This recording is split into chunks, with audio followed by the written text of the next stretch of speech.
Қарағандыда екінші Сенат Open кубогының іріктеу туры өтті. Оған мәслихат депутаттары, қоғамдық кеңес мүшелері, мемлекеттік қызметкерлер, ардагерлер, журналистер барлығы 120 ойыншы қатысты. Толығырақ Ералы Ғанидың сюжетінде. Аталған жарыс Қазақстан Республикасы парламенті сенатының бастамасымен және қолдауымен ұйымдастырылып отырған республикалық деңгейдегі бірегей спорттық жоба. Сенат Open еліміздегі барлық деңгейдегі мәслихат депутаттары, қоғамдық кеңес мүшелері, мемлекеттік қызметшілер, бұқаралық ақпарат құралдары өкілдері мен ардагерлер арасында болады.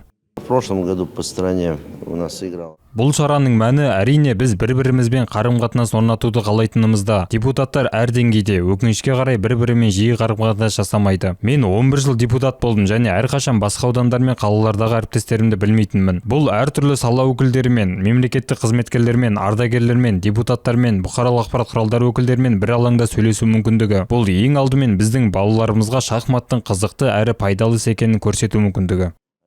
Биылғы іріктеу кезеңіне Қарағанды өңірінің барлық қалалары мен аудандарынан 116 адам қатысты. Турнир қорытындысы бойынша үздік нәтиже көрсеткен 35 шахматшы жартылай финалдық ойындарға жолдама алды.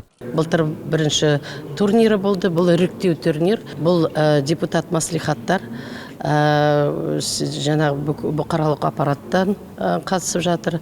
Ең бірінші бұл шахматтарды ары қарай дамыту үшін жастардың арасында, жас өспірімдер баласының арасында осы шахмат турнирлерді ары қарай жалғастыру үшін. Сенат Open турнирінің алғашқы маусымы 2024 жылы өткізілген болады. Жарысқа еліміздің барлық өңірінен келген қатысушылар белсене атсалысты. Турнирдің финалы елордада өтіп, жоғары деңгейде ұйымдастырғаны үшін көпшіліктің оң бағасын алды. Осы Сенат турниріне екінші рет қатысып отырмын биыл. Бұл өте жақсы турнир.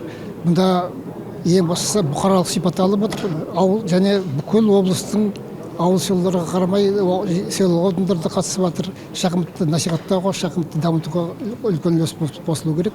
Командалық есепте Абай ауданы мен Теміртау командаларынан басым түскен облыс орталығы Қарағанды қаласының шахматшылары жеңімпаз атанды. Ералы Ғани, Оксана Митюхина, Николай Шевелев, 5-ші арна.